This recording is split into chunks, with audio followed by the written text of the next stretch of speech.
Seperti biasa katakan bersama saya orang yang paling disayang sama Tuhan. Amin. Kita masih dalam serial khotbah kebenaran tentang akhir zaman di dalam Injil kasih karunia Allah. Saudara berbahagia menantikan kedatangan Tuhan? Amin. Beberapa waktu yang lalu kalau saudara masih ingat, dunia sempat digemparkan oleh fenomena alam yaitu gerhana bulan berdarah. Betul? Blood moon. Dan beberapa hari kemarin, 2 hari yang lalu, kita juga sempat digemparkan oleh fenomena alam di mana dikatakan ada 5 planet ya. Ada dalam satu garis lurus. Dan ada begitu banyak orang Kristen yang menghubungkan fenomena alam yang terjadi dengan kedatangan Tuhan Yesus. Sebenarnya tidak menjadi masalah. Yang menjadi masalah adalah mereka mengajarkan akhir zaman, menghubungkan dengan fenomena-fenomena yang terjadi dengan interpretasi yang salah. Mereka mengatakan akan terjadi kegelapan, akan terjadi kedahsyatan, akan terjadi siksaan yang berat. Sehingga banyak orang Kristen yang menjadi takut. Kalau saudara orang Kristen, orang percaya, takut sesuatu yang buruk akan terjadi sama saudara di akhir zaman, saya mau kasih tahu, ini bukan pengharapan. Saudara dan saya adalah orang-orang yang percaya sama Tuhan Yesus. Saudara punya pengharapan dalam Tuhan Yesus, khususnya tentang akhir zaman ini. Di mana di akhir zaman, saudara sedang menantikan penggenapan pengharapan saudara sebagai orang percaya. Apa itu? Menerima kemuliaan Allah. Tubuhmu akan diubahkan menjadi yang serupa dengan tubuhnya. Kapan? Waktu Tuhan menyatakan dirinya di awan-awan. Itulah saatnya. Saudara menantikan penggenapan pengharapan saudara. Bukan dengan ketakutan, tetapi dengan penuh bahagia. Tubuhmu diubahkan, serupa menjadi dengan tubuhnya. Saudara akan diangkat naik, menyongsong Tuhan, diam dalam rumah Tuhan selama-lamanya. Yang percaya boleh bilang amin. Jadi kalau ada orang yang berbicara fenomena-fenomena alam kemudian menghubungkan dengan akhir zaman, kalau saudara takut, ingat, jangan sampai keluar jalur. Dari mana saudara tahu kalau saudara keluar jalur, saudara takut? Padahal akhir zaman itu adalah penantian saudara. Saudara menantikan penggenapan pengharapan saudara dengan penuh bahagia. Yang percaya boleh bilang amin. Kita lihat firman Tuhan dari Yoel pasal 2 ayat yang ke-31. Matahari akan berubah menjadi gelap gulita dan bulan menjadi darah sebelum datangnya hari Tuhan yang hebat dan dahsyat itu. Matahari akan berubah menjadi gelap gulita dan bulan menjadi darah. Nah, ini yang disebut dengan fenomena alam. Orang berkata blood moon, gerhana bulan berdarah. Dan saya mau saudara mengerti, gerhana bulan berdarah sudah terjadi beberapa kali. Betul? Kalau saudara lihat di internet, sudah terjadi beberapa kali. Nabi Yoel mengatakan sebelum datangnya hari Tuhan yang hebat dan dahsyat itu, apa yang terjadi? Matahari akan berubah menjadi gelap gulita dan bulan menjadi darah. Berbicara tentang hari Tuhan yang hebat dan dahsyat, banyak orang Kristen yang menjadi takut. Kenapa? Karena banyak orang Kristen percaya sesuatu yang salah.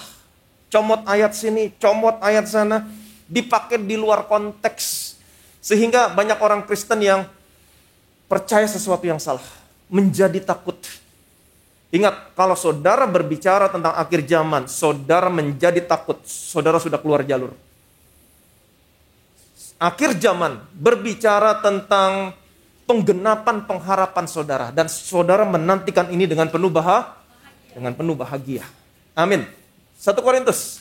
Janganlah kamu menimbulkan syak dalam hati orang, baik orang Yahudi atau orang Yunani maupun jemaat Allah. Janganlah kamu menimbulkan syak dalam hati orang, baik orang Yahudi atau orang Yunani maupun jemaat Allah. Saya mau kasih tahu sesuatu sama saudara. Setiap kali saudara baca Alkitab, saudara harus selalu ingat ini. Oke, jangan comot-comot, jangan campur aduk. Selalu ingat ini. Setiap kali saudara baca Alkitab, saya minta saudara selalu ingat ini. Waktu Allah melihat ke dalam dunia ini, Allah melihat ada 3 kelompok orang. Ada 3 kelompok besar orang. Yang pertama, bangsa Yahudi. Betul? Bangsa Yahudi. Yang kedua, bangsa-bangsa lain di luar bangsa Yahudi yang sering disebut dengan bangsa Yunani atau bangsa kafir. Dan yang ketiga adalah jemaat Allah, gereja Tuhan, orang percaya. Jadi perhatikan baik-baik, Alkitab saudara ditulis untuk bangsa Yahudi, bangsa kafir, dan untuk gereja Tuhan. Untuk jemaat Allah. Itu sebabnya saudara nggak boleh campur aduk. Waktu baca Alkitab, ingat ini. Ini yang sudah kita pelajari, rightly dividing. Saudara harus memisah-misahkan dengan baik, dengan benar. Kalau Alkitab sedang berbicara kepada bangsa Israel, jangan tempatkan saudara, jangan tempatkan gereja, jangan tempatkan jemaat Allah di sana. Amin. Kalau Alkitab sedang berbicara tentang bangsa-bangsa lain yang tidak mengenal Allah, jangan tempatkan dirimu, jangan tempatkan gereja, jangan tempatkan orang percaya di sana. Jangan dicampur aduk. Saudara harus bisa rightly dividing. Kita akan lihat Matius pasal 25 ayat 31 sampai dengan 33. Judul perikopnya adalah penghakiman di akhir zaman. Nah, kita akan sama-sama melihat. Apabila anak manusia datang dalam kemuliaannya dan semua malaikat bersama-sama dengan dia, maka ia akan bersemayam di atas takhta kemuliaannya. Lalu semua bangsa akan dikumpulkan di hadapannya dan ia akan memisahkan mereka seorang daripada seorang, sama seperti gembala memisahkan domba dari kambing. Dan ia akan menempatkan domba-domba di sebelah kanannya dan kambing-kambing di sebelah kirinya. Perhatikan baik-baik. Judul perikop yang kita baca di sini adalah penghakiman di akhir zaman. Perikop ini, penghakiman di akhir zaman hanya terdapat di dalam Injil Matius. Di dalam Alkitab saudara ada 4 Injil. Matius, Markus, Lukas, Yohanes. Betul? Setiap Injil ditulis dan memiliki tujuan yang berbeda-beda. Injil Matius, ingat, ditulis, ditujukan kepada orang-orang Yahudi. Betul? Bukan ditujukan kepada saudara. Tetapi saudara dan saya bisa belajar di dalamnya. Amin. Tetapi yang utama ditujukan kepada orang-orang Yahudi.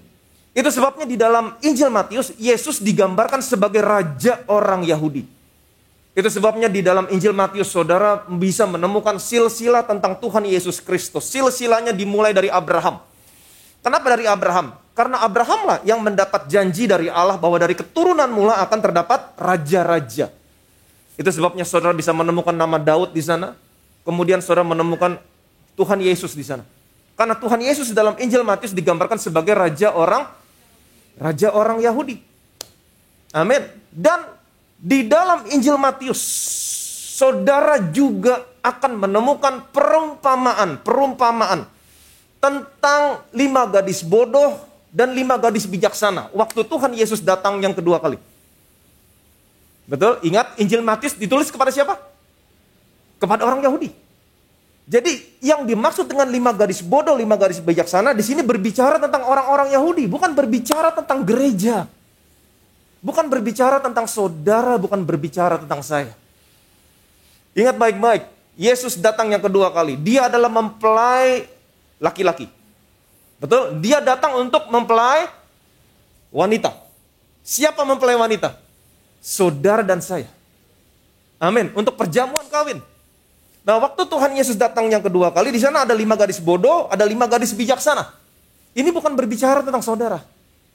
Karena ini bukan berbicara tentang mempelai wanita. Ini adalah pendamping mempelai, bridesmaid. Di mana mempelai wanitanya? Mempelai wanitanya di dalam rumah. Amin. Bukan di luar. Tapi mempelai wanitanya di dalam rumah. Waktu mempelai laki-laki datang, masuk dalam rumah, pintu tertutup. Perjamuan kawin. Mempelai laki-laki, Yesus dengan saudara dengan saya. 5 gadis bodoh, 5 gadis bijaksana. Berbicara tentang orang-orang Yahudi pada waktu Yesus datang yang kedua kali. Jadi jangan tempatkan dirimu di sana. Jadi saudara harus bisa rightly dividing. Memisahkan dengan benar. Tetapi banyak orang Kristen, pendeta, pengkhotbah yang mengaplikasikan 5 gadis bodoh, 5 gadis bijaksana kepada gereja. Sehingga orang Kristen jadi takut. Oh, nanti di akhir zaman waktu Yesus datang yang kedua kali, 50% orang Kristen ditinggal, 50% orang Kristen diangkat. Semuanya ketakutan. Kamu diangkat, apa nggak diangkat? kamu 50% yang bijaksana, apa kamu 50% yang tidak bijaksana. No. Saudara harus rightly dividing. Harus memisah-misahkan dengan benar. 5 garis bodoh, 5 garis bijaksana hanya terdapat dalam Injil Matius. Dan Injil Matius ditulis untuk orang-orang Yahudi. Jadi jangan tempatkan gereja, jangan tempatkan jemaat Allah, jangan tempatkan orang percaya di dalam perumpamaan ini. Saudara bukan 5 garis bodoh, saudara bukan 5 garis bijaksana. Saudara mempelai wanita. Amin. Saudara adalah mempelai wanita. Jadi saya percaya. Waktu Tuhan Yesus datang yang kedua kali, tidak ada satupun orang percaya yang ditinggal. Yang percaya boleh bilang amin. Paulus berkata, kita semua kata Paulus. Jadi kalau ayat ini 5 garis bodoh, 5 garis bijaksana diaplikasikan kepada gereja, ini bukan kabar baik. Ini bukan kabar baik. Tetapi kalau ayat ini diaplikasikan kepada orang Yahudi, ini baru kabar baik. Yesus datang yang kedua kali, 50% orang Yahudi selamat, 50%-nya tidak selamat. Ini kabar baik. Kenapa? Karena sekarang yang percaya sama Yesus sangat sedikit sekali. Mereka sangat minoritas sekali. Jadi kalau ayat ini diaplikasikan kepada orang Yahudi, ini baru kabar baik. Jadi pada saat penghakiman, judul perikopnya penghakiman akhir zaman. Apa yang Yesus katakan kepada orang-orang Yahudi? Saat itu ada orang-orang Yahudi yang sudah percaya sama Yesus dan ada orang-orang Yahudi yang tidak percaya sama Yesus. Betul? Apa yang Yesus katakan kepada mereka? Apa yang terjadi waktu aku datang yang kedua kali? Apabila anak manusia datang dalam kemuliaannya dan semua malaikat bersama-sama dengan dia, maka ia akan bersemayam di atas tahta kemuliaan. Lalu semua bangsa akan dikumpulkan di hadapannya dan ia akan memisahkan mereka seorang daripada seorang, sama seperti gembala memisahkan domba dari kambing. Dan ia akan menempatkan domba-domba di sebelah kanan, kemudian kambing-kambing di sebelah kiri. Kita sudah belajar, domba berbicara tentang orang percaya, kambing berbicara orang yang tidak percaya. Saudara baca ayat sebelumnya, saudara akan menemukan kepada yang di sebelah kanan, domba. Siapa domba? Orang yang percaya, orang benar. Amin. Ini semua ditulis untuk orang Yahudi, tapi saudara bisa belajar di dalamnya. Oh, orang benar di sebelah kanan. Amin. Saya orang benar, berarti saya di sebelah kanan. Yang percaya boleh bilang amin. Apa yang terjadi pada hari penghakiman yang Yesus katakan kepada orang Yahudi, yang kita bisa juga belajar di dalamnya. Ayat yang terakhir, 46. Dan mereka ini akan masuk ke tempat siksaan yang kekal, tetapi orang benar ke dalam hidup yang kekal. Dan mereka ini akan masuk ke tempat siksaan yang kekal. Dan mereka ini akan masuk ke tempat siksaan yang kekal. Siapa yang masuk dalam siksaan yang kekal? Kambing yang di sebelah kiri. Betul? Sekarang pertanyaan saya, siapa yang dimaksud dengan mereka di sini? Yang masuk dalam siksaan yang kekal. Siapa mereka di sini? Kalau saudara nggak tahu, jangan lihat kiri kanan saudara. Karena bukan mereka. Kambing. Siapa kambing? Orang yang tidak percaya sama Yesus. Jadi konteksnya jangan keluar jalur. Oke, jangan tempatkan dirimu di sana. Karena di sini Yesus sedang berbicara kepada orang-orang Yahudi. Aku datang, aku akan memisahkan kamu seperti gembala memisahkan kambing dari domba. Domba di sebelah kanan. Siapa domba? Orang yang percaya kepadaku. Kambing, siapa kambing? Orang yang tidak percaya kepadaku. Orang yang tidak percaya kepadaku akan masuk ke dalam tempat siksaan yang kekal. Dan tetapi orang benar akan masuk ke dalam hidup yang kekal. Orang benar masuk ke dalam hidup yang kekal. Siapa yang dimaksud dengan orang benar di sini? Sekarang boleh lihat kiri kanan saudara. Amin. Jadi kita bisa belajar di dalamnya. Tapi ini Yesus katakan kepada orang-orang Yahudi. Tapi kita bisa belajar, oh orang benar akan masuk ke dalam hidup yang kekal. Saya orang benar.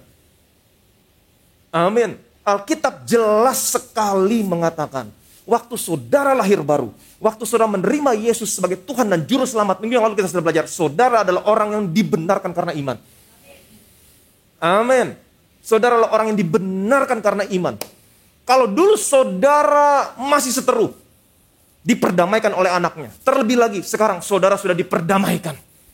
Saudara pasti diselamatkan oleh hidupnya. Yang percaya boleh bilang amin. Jadi saudara harus stop semua pemikiran yang omong kosong. Jangan pernah biarkan ayat-ayat yang tidak jelas artinya merampok damai sukacita saudara terhadap ayat-ayat yang jelas artinya, kemudian mengganti dengan ketakutan. Jangan sampai. Itu sebabnya betapa pentingnya rightly dividing. Memisahkan dengan benar. Seperti yang tadi saya katakan, setiap kali baca Alkitab, selalu ingat ayat yang tadi, 1 Korintus 10 ayat 32. Ketika Allah melihat ke dalam dunia ini, ada 3 kelompok manusia. Bangsa Yahudi, bangsa kafir, gereja Tuhan. Jadi lihat konteksnya, saudara harus bisa memisahkan. Ini sedang berbicara kepada siapa? Kalau sedang berbicara kepada bangsa Yahudi, sedang berbicara kepada orang yang bukan orang percaya, jangan tempatkan dirimu di sana. Jangan tempatkan dirimu, jangan dicampur aduk. Jadi stop semua pemikiran yang omong kosong. Jangan pernah biarkan ayat-ayat yang enggak jelas artinya merampok damai sukacita saudara terhadap ayat yang jelas artinya dan mengganti dengan ketakutan. Jangan sampai terjadi. Contohnya, ayat yang sederhana sekali. Begitu besar kasih Allah akan dunia ini, sehingga dia mengaruniakan anaknya yang tunggal. Supaya setiap orang yang apa yang terjadi? Tidak binasa, melainkan beroleh hidup yang tidak binasa, tidak masuk ke dalam siksaan yang kekal, melainkan beroleh hidup yang kekal. Siapa yang tidak binasa dan memperoleh hidup yang kekal? Orang percaya. Amin. Ini ayatnya jelas. Pegang ayat yang jelas. Jangan sampai ayat yang tidak jelas mengacaukan saudara, merampok damai sukacita saudara, mengganti dengan ketakutan. Ini ayatnya jelas. Kalau satu saat saudara baca ayat yang lain, misalnya, dan kemudian sekiranya saudara berpikir sepertinya bertentangan. Ingat, Alkitab tidak pernah bertentangan. Pertentangan hanya terjadi dalam pikiran manusia yang terbatas. Itu sebabnya kalau saudara menemukan ayat yang sekiranya kelihatannya bertentangan, sebisa mungkin rightly dividing. Pisahin dulu. Ini ngomong kepada siapa ya? Konteksnya apa ya? Pisahin. Sebisa mungkin cari bahasa aslinya. Saya percaya, saudara pasti akan menemukan ayatnya tidak bertentangan. Jadi siapa yang masuk ke dalam siksaan yang kekal? Orang yang tidak percaya. Orang Yahudi yang tidak percaya. Karena di sini konteksnya Yesus sedang berbicara kepada orang-orang Yahudi. Apa yang terjadi sama mereka waktu aku datang yang kedua kali? Kamu yang gak percaya, kamu masuk ke dalam siksaan yang kekal. Tetapi kamu yang percaya, kamu masuk ke dalam hidup yang kekal. Yang percaya boleh bilang amin. Saudara bisa belajar di dalamnya. Oh, ternyata orang benar, orang yang percaya akan masuk ke dalam hidup yang kekal. Saya orang benar, saya masuk ke dalam hidup yang kekal. Amin. Yang percaya boleh bilang amin. Roma pasal 5 ayat 9. Perhatikan baik-baik. Lebih-lebih karena kita sekarang telah dibenarkan oleh darahnya, kita pasti akan diselamatkan dari murka Allah. Nah, itu yang terjadi tadi sama orang Yahudi. Ada penghakiman buat mereka. Bagaimana dengan saudara, bagaimana dengan saya? Lebih-lebih. Minggu yang lalu kita juga sudah dapat lebih-lebih. Kalau dulu kita masih seteru, diperdamaikan oleh anaknya. Lebih-lebih. Kita yang sekarang sudah diperdamaikan, kita pasti diselamatkan oleh hidupnya. Betul? Sekarang kita ketemu lagi ayatnya. Ini satu penekanan buat saudara. Supaya saudara jangan pernah ragu. Jangan pernah tergoncangkan tentang keselamatanmu. Amin. Lebih-lebih. Karena kita sekarang telah dibenarkan oleh darahnya. Bilang sama kiri kanan saudara, kamu sudah dibenarkan oleh darahnya. Kita pasti. Saudara ngerti pasti? Gak perlu penjelasan kan? Kita pasti akan diselamatkan dari murka Allah. Lebih-lebih. Sekarang kita yang telah dibenarkan oleh darahnya. Kita pasti diselamatkan dari murka Allah. Artinya apa? Tidak ada murka Allah di masa mendatang. Amin. Buat gereja Tuhan, buat jemaat Allah, buat orang percaya, tidak lagi ada penghukuman dalam hidupmu di masa mendatang. Kenapa? Karena penghukuman saudara, penghukuman saya sudah ditanggungkan di tubuh yang lain. Di tubuh anaknya 2000 tahun yang lalu. Semua dosamu ditanggungkan di tubuh anak. Itulah saatnya Allah menghukum semua dosamu di tubuh anaknya satu kali. Berlaku untuk berapa lama? Selamanya. Itu sebabnya dikatakan kita pasti diselamatkan dari murka Allah. Yang percaya boleh bilang amin. Amin. Kita pasti diselamatkan dari murka Allah. Semua dosamu ditanggungkan di tubuh anaknya. Allah menghukum semua dosamu di tubuh anaknya sampai anaknya mati.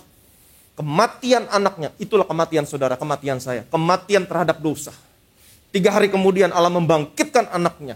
Kebangkitan anaknya adalah kebangkitan saudara, kebangkitan saya. Jadi hidupmu, hidup saya sebagai orang percaya dimulai dari kebangkitan Yesus. Di mana penghukuman ada di belakang. Amin. Penghukuman ada di belakang. Jadi saudara dan saya tidak lagi akan menghadapi penghukuman atau penghakiman. Yang percaya boleh bilang amin. Amin. Saya akan jelaskan pelan-pelan secara terperinci sama saudara. Saudara masih ingat waktu Tuhan Yesus ada di Nazaret? Dia masuk ke kota Nazaret tempat dia dibesarkan. Pada hari Sabat, dia masuk ke dalam rumah ibadat. Dia baca kitab Yesaya. Yesaya pasal 61. Roh Tuhan ada padaku. Oleh sebab itu ia telah mengurapi aku untuk memberitakan kabar baik kepada orang-orang miskin. Ia telah mengutus aku untuk memberitakan pembebasan kepada orang-orang tawanan. Penglihatan kepada orang-orang buta. Untuk membebaskan orang-orang yang tertindas. Untuk memberitakan tahun rahmat Tuhan telah datang. Titik. Alkitab mengatakan, dia stop di sana, dia tutup kitabnya. Padahal kalau saudara baca Yesaya, nas aslinya, kalimatnya nggak stop sampai di sini. Kalimatnya nggak stop sampai di sini. Kalau saudara baca terus, kelanjutan kalimatnya adalah untuk memberitakan tahun rahmat Tuhan telah datang dan hari pembalasan Allah kita. Hari pembalasan Allah kita. Kapan hari pembalasan Allah kita? Waktu dia datang yang kedua kali. Hari penghakiman. Tapi waktu Yesus bacakan ayatnya, dia nggak baca hari pembalasan. Dia stop sampai di tahun rahmat Tuhan telah datang. Dia stop, dia tutup kitabnya. Di mana Yesus stop dan tutup kitabnya, di situ saudara harus stop dan tutup kitabnya. Kedatangan Yesus yang pertama kali adalah untuk memberitakan tahun rahmat Tuhan. Hari ini saudara dan saya hidup di tahun rahmat Tuhan. Bukan di hari pembalasan. Amin. Hari pembalasan akan datang nanti. Kapan? Waktu dia datang yang kedua kali. Lamanya tahun rahmat Tuhan sampai dengan hari pembalasan. Kurang lebih 2000 tahun. Dia akan datang. Itulah saatnya hari pembalasan. Sekarang pertanyaan saya. Untuk siapa hari pembalasan? Untuk siapa? Untuk kambing. Bukan untuk domba. Amin. Untuk kambing. Untuk orang-orang yang bukan orang percaya. Apa yang orang lakukan selama ini terhadap gereja? Tunggu tanggal mainnya. Cawan murka Tuhan belum penuh. Kalau cawan murka Tuhan sudah penuh, nama Tuhan akan dipermuliakan. Jadi ingat baik-baik, hari pembalasan ada disediakan bukan buat saudara, bukan buat saya. Jelas ayatnya mengatakan bahwa lebih-lebih kita yang sudah dibenarkan oleh darahnya, kita pasti diselamatkan dari murka Allah pada hari pembalasan. Jadi hari pembalasan disediakan bukan buat orang percaya. Buat siapa? Buat orang yang tidak percaya. Buat saudara, buat saya. Hari ini saudara hidup dalam tahun rahmat Tuhan. Di mana tidak ada penghukuman buat setiap orang yang ada dalam Kristus Yesus. Berikan kemuliaan dan meriah bagi nama Yesus. Kabar baik. Kabar baik. Tapi mungkin saudara berkata, Pak, bagaimana dengan 2 Korintus 5, Pak? Nah ini, kelihatannya kontradiksi. Itu sebabnya saudara harus memisah-misahkan. Kalau sudah dipisahin, saudara lihat bahasa aslinya. Maka saudara akan menemukan tidak ada kontradiksi. Oke, tadi dikatakan apa? Kita akan diselamatkan dari murka Allah. Tidak ada penghakiman. Tapi bagaimana dengan ayat ini? Perhatikan baik-baik. Sebab kita semua harus menghadap takhta pengadilan Kristus, supaya setiap orang memperoleh apa yang patut diterimanya sesuai dengan yang dilakukan dalam hidupnya ini, baik ataupun jahat. Sebab kita semua harus menghadap takhta pengadilan Kristus. Supaya setiap orang memperoleh apa yang patut diterimanya sesuai dengan yang dilakukannya dalam hidup ini, baik ataupun jahat. Nah loh. Oke, kenapa saudara takut lagi? Tadi udah amin, tepuk tangan, sekarang takut lagi. Di dalam Alkitab saudara, di sini dikatakan takhta pengadilan Kristus. Takhta pengadilan, dua kata. Takhta pengadilan. Tapi kalau saudara lihat bahasa aslinya, takhta pengadilan, dalam bahasa Yunani, terjemahannya hanya satu kata. Apa terjemahannya? Bematos. Oke? Apa itu bematos? Bematos artinya platform, tribun, mimbar, tribun. Semua orang akan menghadap tribun di depan Yesus. Dan bematos, perhatikan baik-baik, bematos menurut tradisi Yunani kuno, bematos adalah tempat bukan untuk menghukum. Bematos adalah tempat untuk memberikan reward, memberikan hadiah. Bematos adalah tempat untuk memberikan hadiah, reward. Dan sampai hari ini tradisi bematos masih dilakukan sampai hari ini. Setiap 4 tahun sekali. Apa itu? 4 tahun sekali. Olimpiade. Olimpiade itu berasal dari tradisi Yunani kuno. Cabang olahraga apapun, kalau saudara menang di sana, juara 1, juara 2, juara 3, semuanya akan dipanggil ke bematos. Semua naik ke tribun, naik ke platform, naik ke bematos, juara 1, juara 2, juara 3. Untuk apa? Untuk dihukum? Bukan. Untuk apa? Menerima reward, menerima hadiah. Itu sebabnya saudara harus bisa memilah. Kalau nggak bisa memilah, lihat bahasa aslinya. Semua orang akan naik ke tribun, naik ke platform, takhta pengadilan Kristus. Untuk apa? Untuk menerima hadiah. Tapi nanti dulu, Pak, kalimat berikutnya mengatakan ini, supaya setiap orang memperoleh apa yang patut diterimanya sesuai dengan yang dilakukannya dalam hidup ini, baik ataupun jahat. Ada kata jahat di sana, nggak mungkin orang jahat terima reward. Kita lihat bahasa aslinya.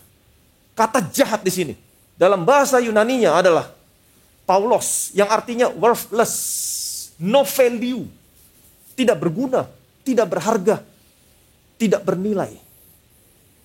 Semua orang akan menghadap takhta pengadilan Kristus, bematos, untuk menerima reward, supaya setiap orang memperoleh apa yang patut diterimanya sesuai dengan yang dilakukannya dalam hidup ini. Apakah itu baik? Apakah itu tidak berharga, tidak bernilai? Kebanyakan orang berpikir yang terima reward itu hanya pendeta, pengkhotbah, penginjil. Tapi tidak. Kita semua terima reward. Saudara terima hadiah. Amin. Kita semua akan menerima hadiah. Supaya setiap orang memperoleh apa yang patut diterimanya. Apakah itu perbuatanmu yang baik atau perbuatanmu yang saudara anggap nggak ada harganya, nggak ada value-nya. Itu maksudnya. Amin. Jadi mungkin saudara tidak menyadari. Saudara pernah berbuat sesuatu. Mungkin menurut pendapat saudara, menurut pendapat orang, oh itu biasa aja lah. Nggak ada nilainya, biasa-biasa aja. Tapi saudara tidak pernah tahu, justru apa yang saudara lakukan, yang saudara anggap nggak ada nilainya, justru ini memberkati orang lain, menyelamatkan orang lain. Satu saat saudara akan tahu, dan itu akan di-reward sama saudara. Sama Tuhan, akan di-reward sama Tuhan. Misalnya, hal yang paling simpel, hal yang paling sederhana. Setiap pagi sebelum saudara pergi bekerja, saudara sarapan. Ini yang paling simpel aja. Yang bisa saudara mengerti. Saudara sarapan, kemudian sambil ngopi, saudara putar musik rohani kenceng-kenceng. Oke, sampai tetangga saudara yang belakang dengar. Dan ternyata tetangga saudara yang ada di belakang itu, dia sudah tidak pernah pergi ke gereja 5 tahun terakhir. Nggak pernah pergi ke gereja. Tapi karena saudara putar musik rohani setiap hari kencang-kencang, dia dengar, dia sambil nyanyi, dan menjadi rema dalam hidup dia. Dan pada akhirnya, karena dia mendengar musik yang saudara putar kencang-kencang, pada akhirnya dia kembali datang ke gereja. Saudara gak pernah tahu. Saudara gak pernah tahu.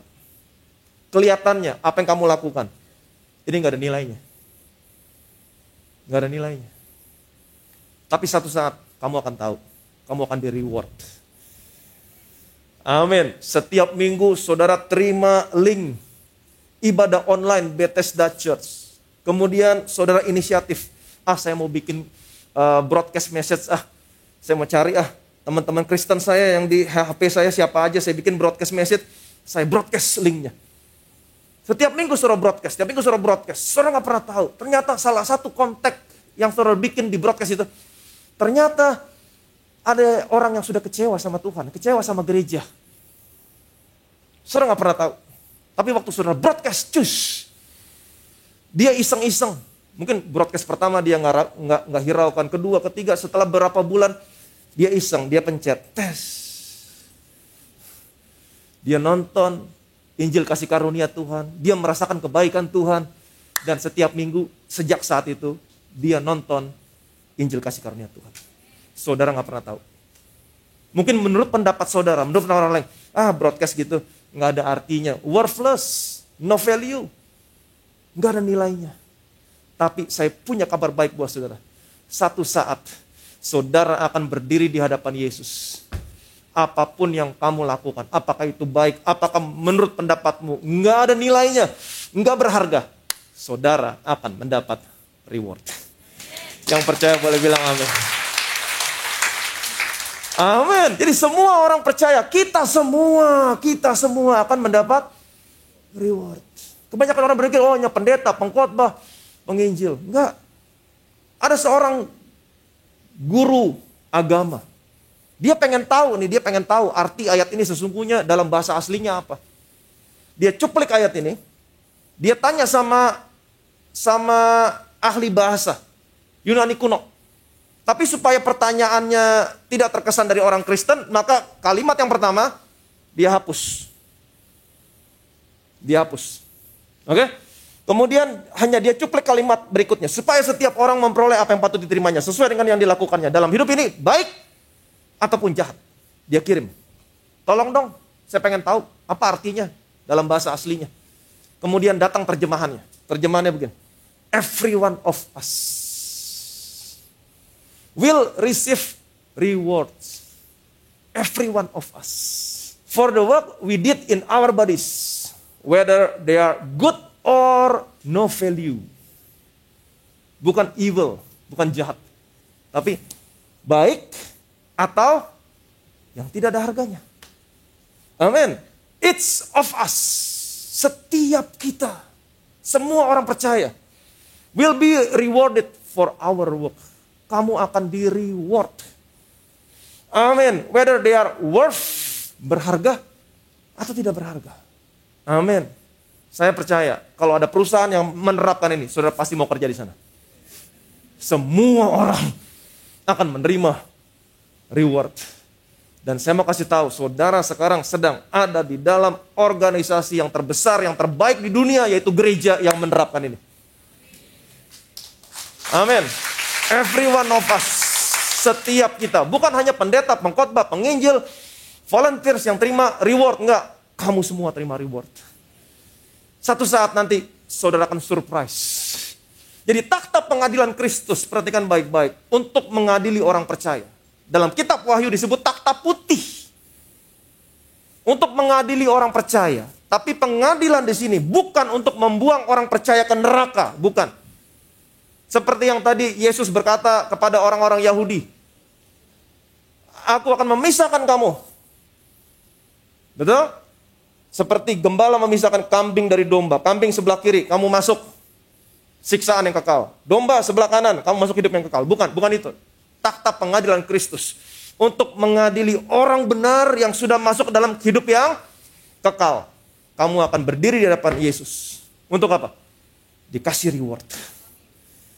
Dikasih reward. Saya mau kasih tahu sama saudara. Satu saat nanti, Ketika kamu berdiri di hadapan Yesus, kamu akan surprise.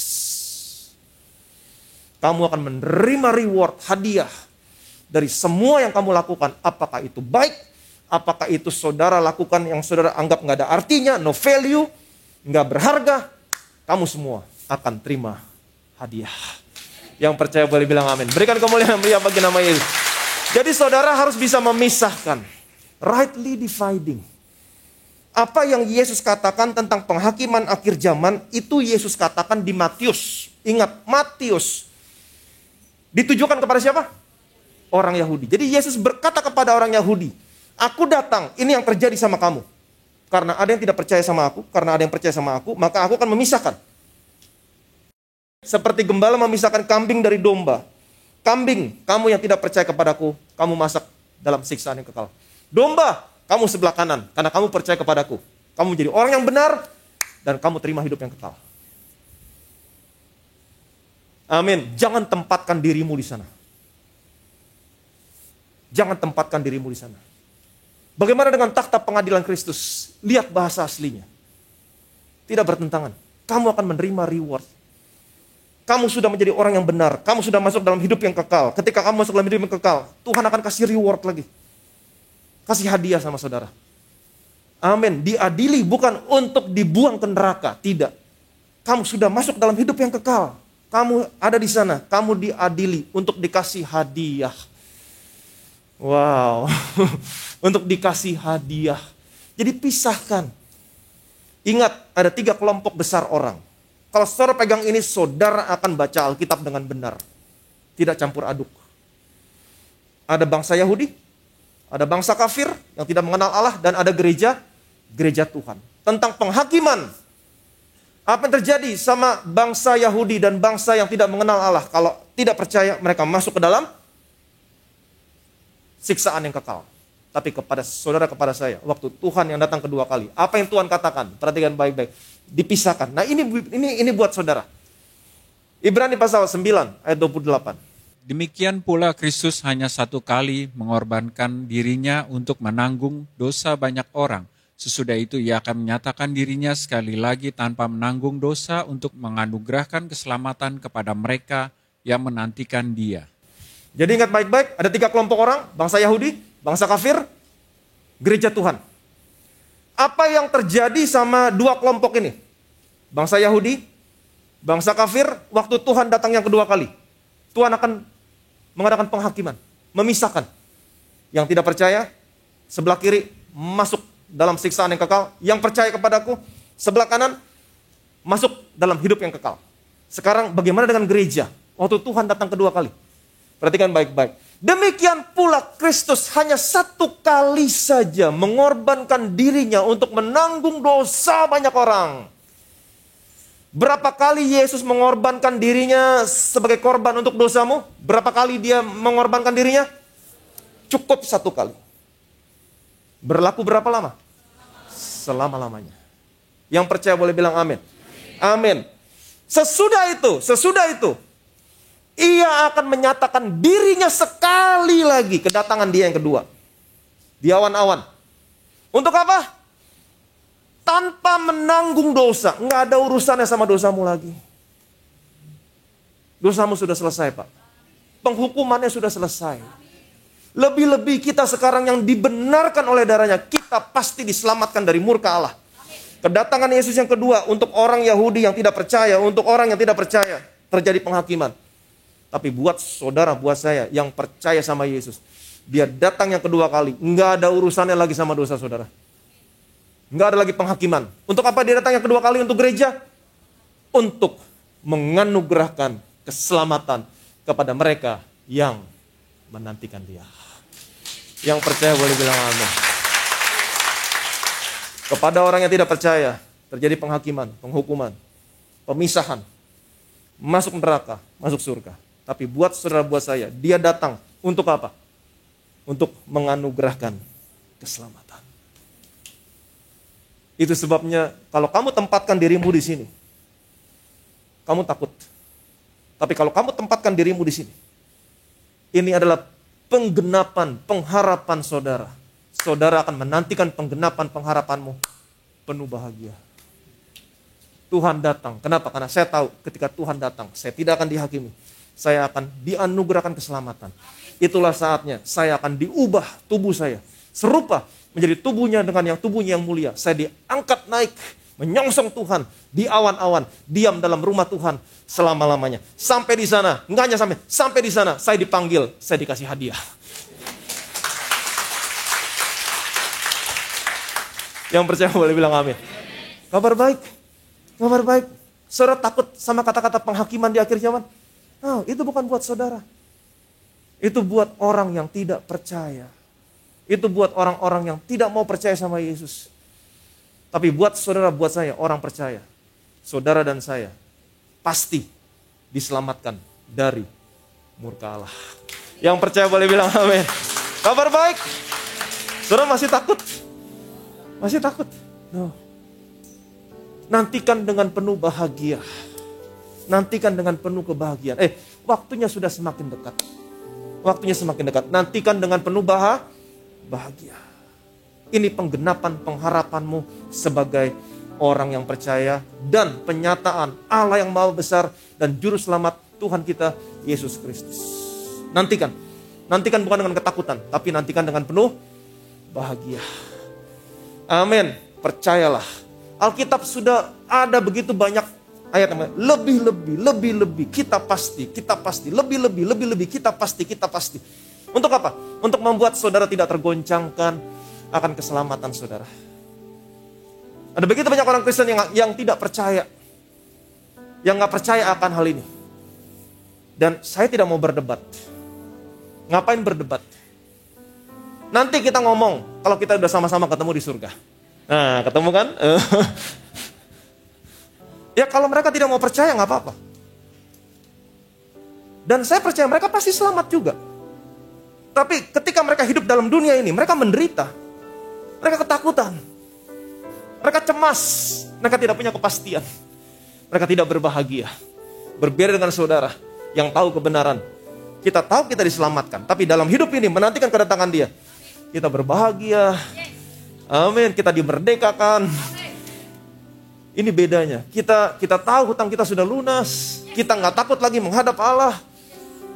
Amin. Kita penuh keberanian menghadap takhta kasih karunia. Dan kita akan mendapatkan pertolongan dan rahmat tepat pada waktunya. Ini bedanya saudara dan saya yang tidak sama dengan orang-orang yang tidak percaya. Mereka selamat. Kalau mereka tidak percaya, mereka selamat. Mereka tetap selamat karena mereka percaya sama Yesus. Tapi bedanya mereka menderita di dunia ini. Saudara berbahagia di dunia ini. Amin. Jadi kalau ada orang yang gak percaya, jangan didebat. Akan terjadi debat kusir. Biarin aja gak percaya. Oke, saya tidak mau berdebat. Nanti kita ngomong kalau kita ketemu di surga. Nah, itu jawaban paling enak. Oke, kita gak perlu berdebat. Nanti kita ngomong kalau kita ketemu di surga. Kamu pasti tahu. Ada haleluya. Selamat diberkati. Berikan kemuliaan dan meriah bagi nama Yesus. Betapa kami bersyukur Tuhan, kami ada di dalam Tuhan Yesus Kristus. Janji firman-Mu mengatakan jelas sekali. Barang siapa yang percaya kepada Yesus, dia tidak binasa dan beroleh hidup yang kekal. Sebagaimana Engkau datang yang kedua kali Tuhan, pada hari penghakiman, Engkau berkata kepada orang-orang Yahudi dalam Injil Matius,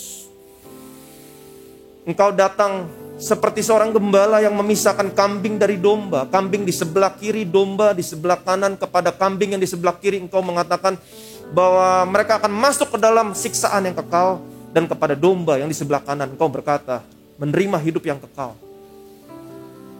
Engkau katakan ini semua kepada orang-orang Yahudi. Dan kami bisa belajar di dalamnya. Orang benar akan masuk ke dalam hidup yang kekal. Kami adalah orang-orang yang percaya kepadamu Tuhan. Kami sudah dikuduskan satu kali untuk selamanya oleh darah-Mu. Dan kami percaya Tuhan. Kami yang dibenarkan karena iman, kami juga akan menerima hidup yang kekal. Kami tidak akan binasa. Betapa kami bersyukur kami ada di dalam Kristus Yesus. Kami tahu Tuhan, keselamatan kami adalah kepastian. Karena kami diselamatkan bukan karena perbuatan kami. Karena kasih karunia oleh iman. Kami diselamatkan, bukan pekerjaan kami, tapi pemberian, bukan hasil usaha kami. Sehingga tidak ada satupun di antara kami yang bisa memegahkan diri kami. Semua karena kasih karunia-Mu Tuhan. Dan sekarang kami tahu kami sedang menantikan penggenapan pengharapan kami. Engkau datang yang kedua kali Tuhan. Kami menantikan dengan penuh bahagia. Karena kami tahu Engkau datang yang kedua kali. Engkau tidak lagi berurusan dengan dosa kami. Dosa kami sudah selesai. Ketika Engkau mempersembahkan tubuh-Mu di atas kayu salib satu kali untuk selamanya. Engkau datang yang kedua kali. Untuk menganugerahkan kepada kami keselamatan. Yaitu kepada setiap kami yang menantikan kedatangan-Mu. Kami tahu waktunya semakin dekat. Datanglah Tuhan. Kami menantikan kedatangan-Mu dengan penuh kebahagiaan. Karena itulah penggenapan pengharapan kami sebagai orang percaya. Kami tahu ketika Engkau datang yang kedua kali, kami akan diubahkan menjadi serupa dengan tubuh-Mu yang mulia. Menyongsong Engkau di awan-awan, diam dalam rumah Tuhan selama-lamanya. Lebih daripada itu, kami akan menghadap takhta pengadilan-Mu Tuhan. Bematos, kami akan diberikan hadiah, reward, mahkota kebenaran.